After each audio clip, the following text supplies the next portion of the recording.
إن الحمد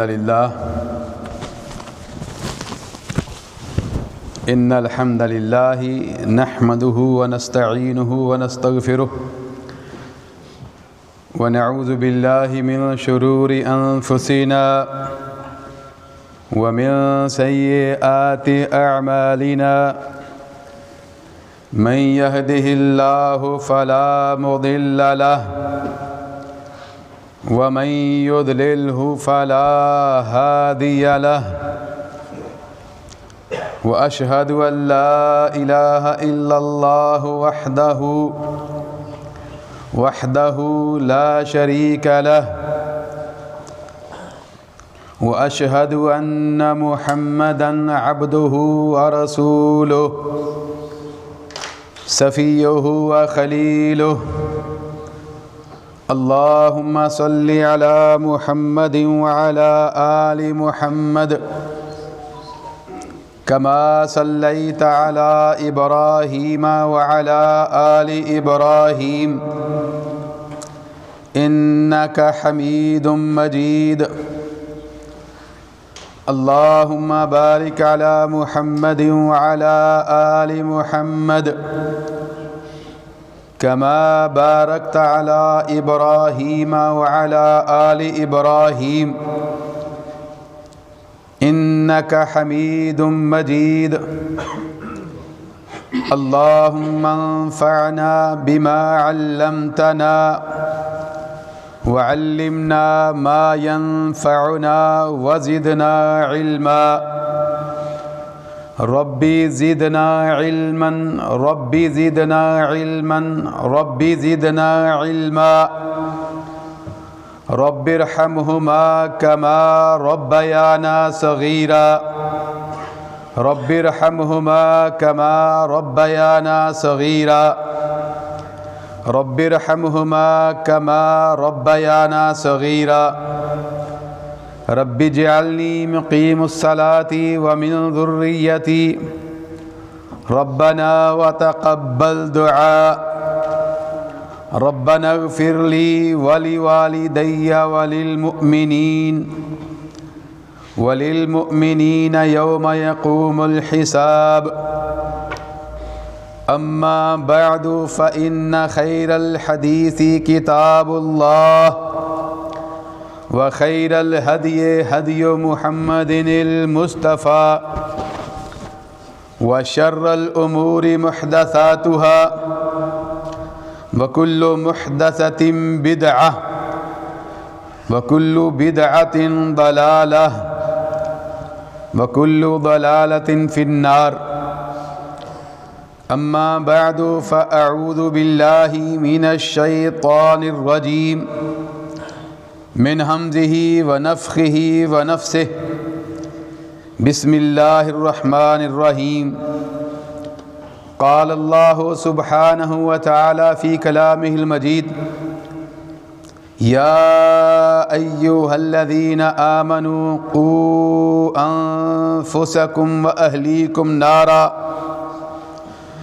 وقودها الناس والحجارة عليها ملائكة غلاظ شداد لا يعصون الله ما أمرهم ويفعلون ما يؤمرون وقال في مقام آخر كل نفس ذائقة الموت وإنما توفون أجوركم يوم القيامة فمن زحزح عن النار وأدخل الجنة فقد فاز وما الحياة الدنيا إلا متاع الغرور یا ایھا الذین آمنوا، اے وہ لوگو جو ایمان لائے ہو، قوا انفسکم و اہلیکم نارا، اپنے آپ کو، اپنی جانوں کو، و اہلیکم اور اپنے گھر والوں کو جہنم کی شعلے مارتی ہوئی آگ سے بچاؤ۔ وہ آگ وقودها الناس والحجارہ کہ جس آگ کا ایندھن بالن لوگ ہیں اور پتھر ہیں، علیہا ملائکۃ غلاظ شداد، اس جہنم کے اوپر، اس آگ کے اوپر اللہ تعالیٰ کے بڑے سخت قسم کے فرشتوں کی ڈیوٹی ہے۔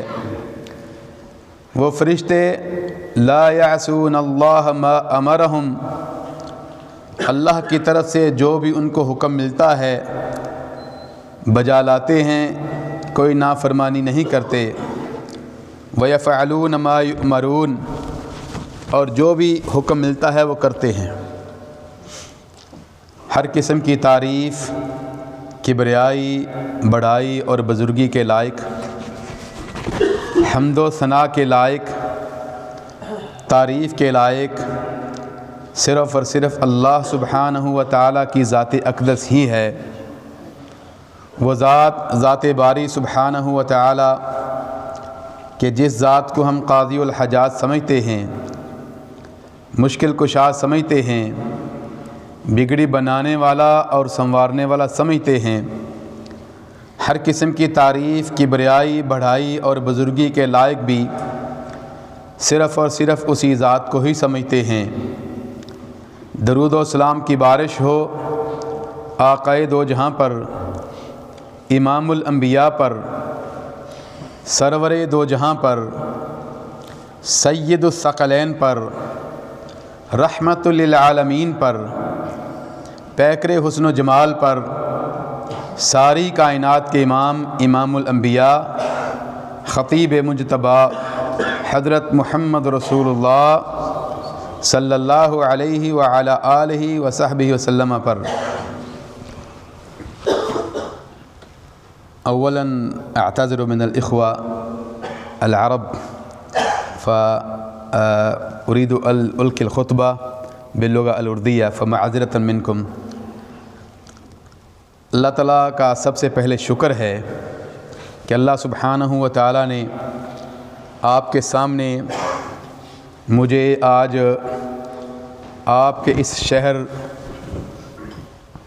ایزیکوٹیا پیرس کے اندر آج کا خطبہ اللہ تعالیٰ نے مجھے آپ کے سامنے ڈیلیور کرنے کا موقع دیا، اور آپ کی جماعت کا بھی شکریہ کہ جنہوں نے مجھے انوائٹ کیا۔ اللہ سبحانہ و تعالیٰ سب کو اپنی رحمت کے دروازوں سے نوازے۔ آج کا خطبہ 9 تاریخ کا خطبہ جو ہے انشاءاللہ تعالی کوشش کی جائے گی کہ قرآن و سنت سے، قرآن سے اور نبی صلی اللہ علیہ وسلم کے فرامین سے کچھ فائدہ اٹھایا جائے۔ ایک سوال جو عام طور پر اگر کسی مجلس کے اندر کیا جائے کہ کامیابی کیا ہے، فلاح کیا ہے، کامیاب کون ہے، اگر کسی مجلس کے اندر رکھا جائے کہ کامیابی کسے کہتے ہیں، ہر ایک کا علیحدہ علیحدہ جواب ہوگا۔ کوئی کہے گا کہ کامیابی یہ ہے کہ میں اسٹڈی کر رہا ہوں، مجھے ڈگری مل جائے تو میں بڑا کامیاب ہوں۔ کوئی کامیابی کا محور اپنے گھر کے ارد گرد بنائے گا اور کہے گا کہ میں اپنا مکان بنا رہا ہوں، اگر میں نے اپنی زندگی کے اندر مکان بنا لیا تو میں بڑا کامیاب ہوں۔ کوئی کہے گا کہ میرے ڈاکومنٹس جمع ہیں، میرے ڈاکومنٹس جو ہیں وہ کلیئر ہو جائیں تو میں بڑا کامیاب ہوں۔ کوئی کہے گا کہ میرا بزنس جو ہے وہ پنپ نہیں رہا، میرا بزنس چل نہیں رہا، اگر میرا بزنس اچھا چل جائے اور بچوں کو میں دنیا کے اندر روزگار بنا دوں تو میں بڑا کامیاب ہوں۔ الغرض ہر ایک کی کامیابی کا نظریہ اور ویو علیحدہ علیحدہ ہوگا۔ آئیے آج قرآن سے پوچھتے ہیں کہ قرآن نے کامیابی کس کو کہا ہے۔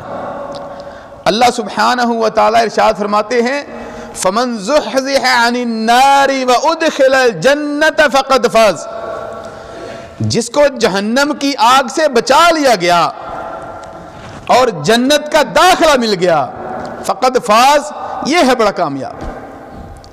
تو اصل کامیابی جہنم کی آگ سے آزادی ہے، اور آگ میرے بھائیوں، اللہ اکبر، اعاذنا اللہ من النار، جہنم کی شعلے مارتی ہوئی آگ جو ہے یہ کیسے برداشت ہو سکتی ہے؟ اللہ سبحانہ و تعالیٰ فرماتے ہیں فما اصبرہم علی النار، ہائے افسوس دنیا کے اندر، دنیا کی کامیابیوں کے اندر پڑھنے والے، فما اصبرہم علی النار، یہ جہنم کی آگ کے اوپر کیسے صبر کریں گے؟ میرے بھائیو، دنیاوی آگ جو ہے یہ قابل برداشت نہیں، دنیاوی آگ قابل برداشت نہیں، تو جہنم کی آگ کیسے برداشت ہوگی؟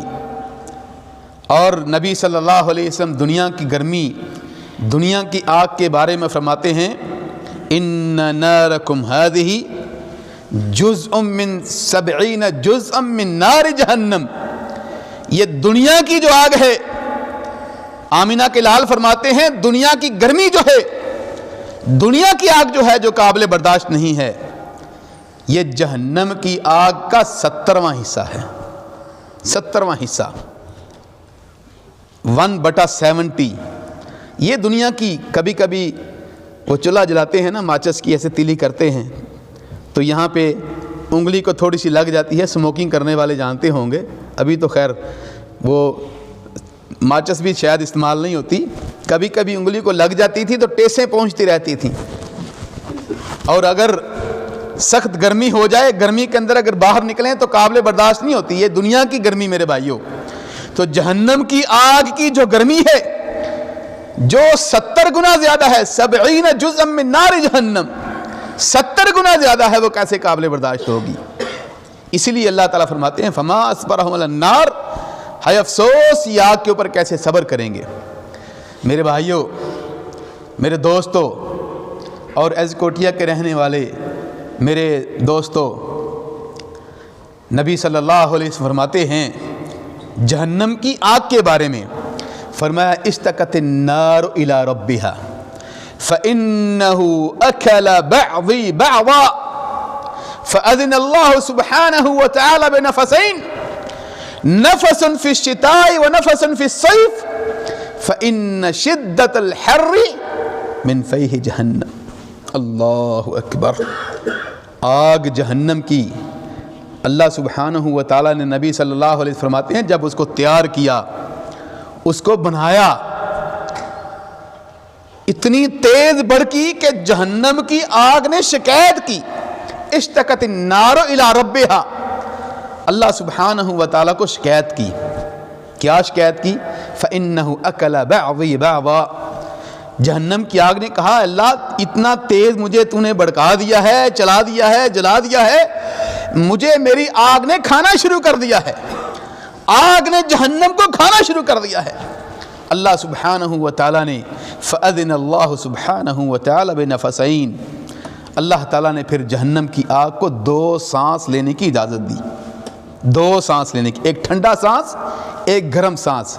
اور پھر نبی علیہ السلام فرماتے ہیں فَإِنَّ شِدَّةَ الْحَرِّ مِنْ فَيْحِ جہنم، فرمایا جب دنیا کے اندر سخت گرمی آ جاتی ہے اس ٹائم جہنم جو ہے گرم سانس لے رہی ہوتی ہے، اس جہنم کی جو گرم سانس ہے وہ قابل برداشت نہیں ہے، تو جہنم کی آگ کیسے قابل برداشت ہوگی؟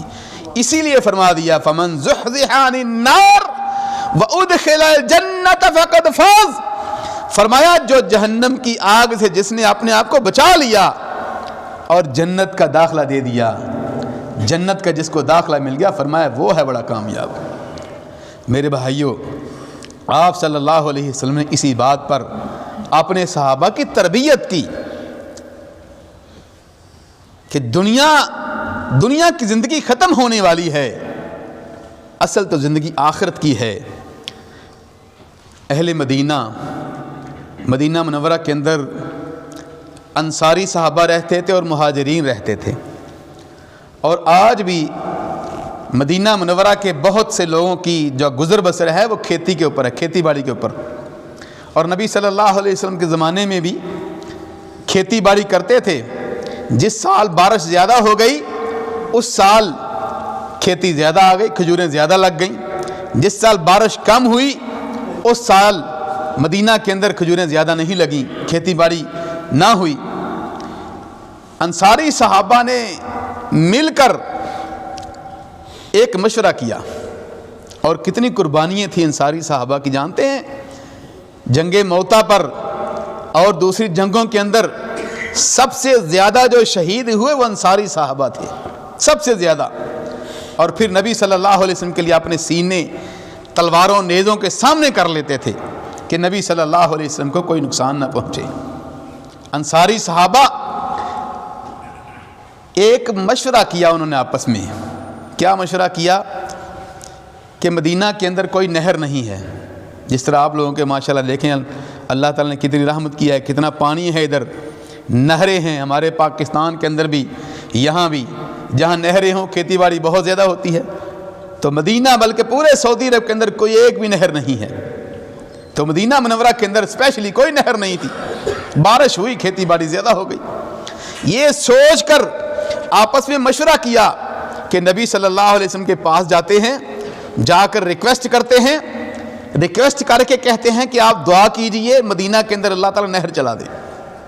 ایک صحیح سوچ تھی، ایک خواہش لے کر، ریکویسٹ لے کر نبی صلی اللہ علیہ وسلم کے پاس مدینہ کے انصاری صحابہ پہنچے، اور نبی صلی اللہ علیہ وسلم نے جب ان کو دیکھا، ان کے چہروں کو بھانپ لیا، کہا آج یہ کوئی نہ کوئی ریکویسٹ لے کر آئے ہیں۔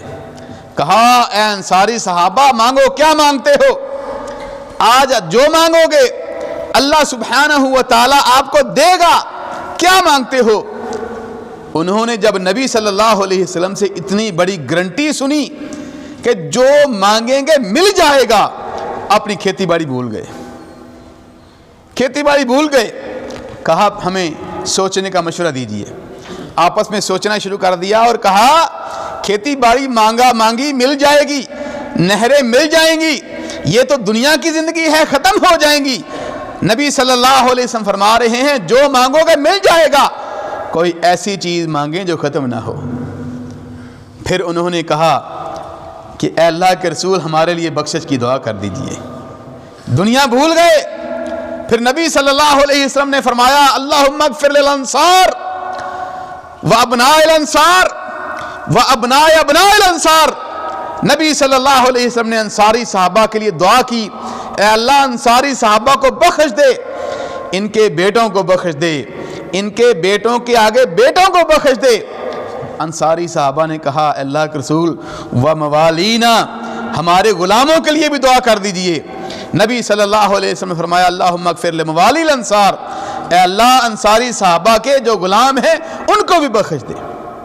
میرے بھائیوں ان کو پتا تھا کہ دنیا کی کامیابی نہیں ہے، اصل تو کامیابی، اصل تو آخرت کی کامیابی ہے۔ تو میرے بھائیوں میں نے جو آپ کے سامنے قرآن مجید کی آیت پڑھی تھی، اللہ سبحانہ و تعالیٰ اس کے اندر ارشاد فرماتے ہیں یا ایھا الذین آمنو، اے وہ لوگو جو ایمان لائے ہو، کیا کرو قوا انفسکم واہلیکم نارا وقودھا الناس والحجارہ، فرمایا یہ جو شعلے مارتی ہوئی آگ ہے اس سے اپنے آپ کو بچا لو۔ اے مومنو اپنے آپ کو اس سے بچا لو، وَأَهْلِيكُمْ نَارًا، اور اپنے بچوں کو بھی اس سے بچا لو۔ یہ نہیں کہ صرف اپنے آپ کو، فرمایا وَأَهْلِيكُمْ نَارًا، اپنے بچوں کو بھی، اپنی بیگمات کو بھی، اپنی بیٹیوں کو بھی اس سے بچاؤ۔ میرے بھائیوں ہم جب اپنے آپ کو بچائیں گے جہنم کی آگ سے تو ہمارے بچے خود بخود بچ جائیں گے۔ وہ کیسے؟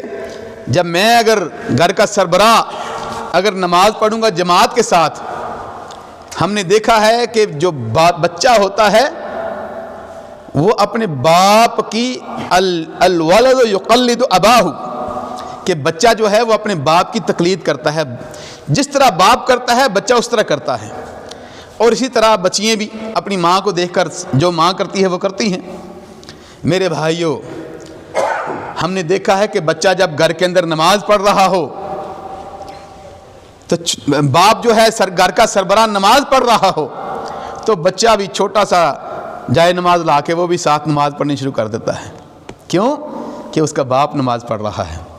جب باپ جو ہے اپنے بچے کو انگلی لگا کر مسجد کی طرف لے کر آئے گا تو مسجد کا اہتمام وہ سمجھے گا. بچہ بھی باپ کے ساتھ بار بار مسجد آئے گا, نمازی بنے گا. لیکن جب گھر کا سربراہ ہی اگر بے نماز ہو تو پھر سارے کے سارے بے نماز ہوں گے. میرے بھائیوں, جب جس طرح کہتے ہیں کہ گھر پر سربراہ جب ڈھول بجاتا ہے تو باقی وہ ناچنا شروع کر دیتے ہیں. ایک مثال ہے, جو گھر کا سربراہ اگر ڈھول بجائے تو باقی ناچتے ہیں. میرے بھائیوں, ہمیں اپنی اولاد کی پہلے اپنی فکر پھر اولاد کی فکر کرنی ہے. ہمیں اس کے بارے پوچھا جائے گا. ہمیں اپنے منہ کے اندر اور اپنے بچوں کے منہ کے اندر حلال کا لقمہ ڈالنا ہے. ہمیں اپنی تربیت پہلے کرنی ہے. اپنے آپ کو قوا انفسکم, اپنے آپ کو جہنم کی آگ سے بچاؤ, واہلیکم نارا, اور اپنے بچوں کو بھی جہنم کی آگ سے بچاؤ. میرے بھائیوں, اللہ سبحانہ و تعالیٰ کیا ارشاد فرماتے ہیں؟ دیکھیں, ہر پیرنٹس, ہر باپ, ہر ماں کی فکر ہوتی ہے اولاد. کئی دفعہ باپ ہے, بندہ سوچتا ہے کہ میں اگر مر گیا میرے بچوں کا کیا بنے گا, میرے بچوں کا کیا بنے گا, میرے بچے کیا کریں گے. اللہ سبحانہ و تعالیٰ نے یہ قرآن مجید کے اندر ذکر کر دیا ہے. فرمایا وَلْيَخْشَ الَّذِينَ لَوْ تَرَكُوا مِنْ خَلْفِهِمْ ذُرِّيَّةً ضِعَافًا خَافُوا عَلَيْهِمْ. اللہ تعالیٰ فرماتے ہیں کچھ ایسے لوگ ہیں وَلْيَخْشَ الَّذِينَ لَوْ تَرَكُوا, وہ ڈرتے ہیں. کچھ ایسے لوگ ہیں جن کو ڈر رہتا ہے کہ اگر ہم مر گئے, پیچھے بچے ہیں, کیا بنے گا بچوں کا, ہمارے بچے کیا کریں گے. اللہ تعالیٰ کیا فرماتے ہیں؟ فَلْيَتَّقُوا اللَّهَ فَلْيَتَّقُوا اللَّهَ, تمہیں تقوی اختیار کرنا ہے, تقوی اختیار کرنا ہے. تم خود متقی بن جاؤ, بچوں کی فکر تمہیں ختم ہو جائے گی. جب بندہ خود متقی بن جاتا ہے, تقوی اختیار کرتا ہے, اللہ سبحانہ و تعالیٰ اس کے بچوں کا بھی خیال کرتے ہیں. آپ کہیں گے یہ کیسے؟ قرآن مجید کے اندر ایک واقعہ, آج آپ جمعہ ہے, پتہ ہے آپ کو کہ نبی صلی اللہ علیہ وسلم جمعے کو سورۃ الکہف پڑھا کرتے تھے. رسول اللہ صلی اللہ علیہ وسلم جمعے کو سورۃ کہف پڑھا کرتے تھے. اور سورۃ کہف کے اندر موسیٰ علیہ السلام کا اور خضر علیہ السلام کا ایک واقعہ ہے, جہاں پہ 15واں سپارہ ختم ہوتا ہے, 16واں سپارہ سٹارٹ ہوتا ہے. ان دونوں سپاروں کے درمیان موسیٰ علیہ السلام کا اور حضرت خضر علیہ السلام کا واقعہ ہے, جن کو خضر علیہ السلام بھی کہتے ہیں. دونوں کا واقعہ ہے. واقعہ کافی لمبا ہے. کشتی کے اندر سوار ہوئے, کشتی توڑ دی, اور پھر جاتے جاتے ایک بچے کی گردن مروڑ کے بچے کو ختم کر دیا. تیسری کیا چیز تھی؟ تیسری کیا کیا؟ موسیٰ علیہ السلام اور خضر علیہ السلام ایک بستی کے اندر داخل ہوئے. ایک بستی کے اندر داخل ہوئے, بھوک لگی ہوئی تھی. سوچنے والی بات ہے, یہ قصہ سمجھنے والی بات ہے. موسیٰ علیہ السلام بھی نبی ہیں, اور ایک روایت کے مطابق خضر علیہ السلام بھی نبی ہیں, اللہ کے ولی ہیں, مقرب بندوں میں سے ہیں دونوں انبیاء. اگر اختلاف نہ سمجھا جائے تو خضر علیہ السلام ولی, ایک نبی ایک ولی, یا دونوں ولی دونوں نبی, دونوں اللہ تعالیٰ کے مقرب بندے. ایک بستی کے اندر گئے, ان کو بھوک لگی ہوئی تھی. بستی والوں سے کہا کہ ہمیں بھوک لگی ہوئی ہے, ہمیں کچھ کھانے کے لیے دو. کہا ہم نے فَأَبَوْا أَن يُضَيِّفُوهُمَا, اللہ تعالیٰ فرماتے ہیں انہوں نے انکار کر دیا کہ ان کی مہمان نوازی کریں. انکار کر دیا, کہا ہمارے پاس کھانے کے لیے کچھ نہیں ہے. اچھا, پیٹ کے اندر کچھ نہیں ہے, بھوک لگی ہوئی ہے. خضر علیہ السلام نے دیکھا کہ ایک دیوار گر رہی ہے. موسیٰ علیہ السلام سے کہا کہ یہ دیوار جو گر رہی ہے نا, آؤ میرے ساتھ لگو, اس دیوار کو بنا دیں, اس دیوار کو بنا دیں. دیوار گر رہی ہے, دونوں نبی ہیں. اب کیا ہوا ہے کہ موسیٰ علیہ السلام اور خضر علیہ السلام وہ گارا بناتے ہیں, مٹی بناتے ہیں, سیمنٹ کا جو بھی تھا. ایک اینٹیں پکڑا رہا ہے, دوسرا دیوار بنا رہا ہے. بھوک لگی ہوئی ہے. موسیٰ علیہ السلام نے کہا کہ یہ مجھے فلسفہ سمجھا دیں کہ بھوک لگی ہوئی ہے، ان سے ہم نے کھانے کے لیے مانگا ہے، انہوں نے ہمیں دیا نہیں ہے، فلسفہ سمجھا دیں کہ وجہ کیا ہے۔ میرے بھائیو، اللہ سبحانہ و تعالیٰ کیا ارشاد فرماتے ہیں، کیا وجہ بتلائی تھی؟ کہا وَأَمَّا الْجِدَارُ كَانَ لِغُلَامَيْنِ يَتِيمَيْنِ فِي الْمَدِينَةِ وَكَانَ أَبُوهُمَا صَالِحًا۔ اللہ اکبر، آج باپ کی نیکی سامنے آ گئی۔ اللہ سبحانہ و تعالیٰ نے آسمان سے وحی کر کے بتایا کہ وجہ کیا تھی، دیوار کیوں بنائی، نبیوں سے انبیاء سے یہ کام کیوں لیا؟ کہا دیوار کے نیچے خزانہ تھا 2 یتیم بچوں کا۔ یتیم کا مطلب ہے کہ باپ فوت ہو چکا ہے، باپ دنیا سے جا چکا ہے، 2 یتیم بچوں کا نیچے خزانہ تھا، اور گاؤں والے تو پہلے ہی بھوکے ہیں، کسی کے مہمان نوازی نہیں کرتے، یہ تو خزانہ نکال کے کھا جائیں گے۔ فرمایا پھر وہ دیوار اس لیے بنائی کہ یہ بچے بڑے ہو جائیں، اپنا خزانہ خود نکال لیں، اور وجہ بتائی کہ وَكَانَ أَبُوهُمَا صَالِحًا، ان کا باپ نیک تھا۔ اللہ اکبر، آج باپ کی نیکی سامنے آ گئی۔ میرے بھائیو، جب ہم خود متقی بن جاتے ہیں، جب ہم خود اپنے منہ کے اندر لقمہ حلال کا ڈالتے ہیں، جب ہم خود نیک بن جاتے ہیں، جب گھر کا جو سربراہ ہے وہ خود نیک بن جاتا ہے، گھر کے سارے پھر نیکی کے کام کرتے ہیں۔ جب گھر کا سربراہ ہی وہ بد اخلاق بن جاتا ہے، وہ کسی نیکی کا خیال نہیں کرتا، تو میرے بھائیوں، گھر کے پھر سارے جو افراد ہوتے ہیں ان سے پھر کیا توقع کی جا سکتی ہے؟ اللہ سبحانہ و تعالی ہمیں دین کی سمجھ عطا فرمائے۔ ھذا ما عندی واللہ اعلم بالصواب، وآخر دعوانا ان الحمد للہ رب العالمین۔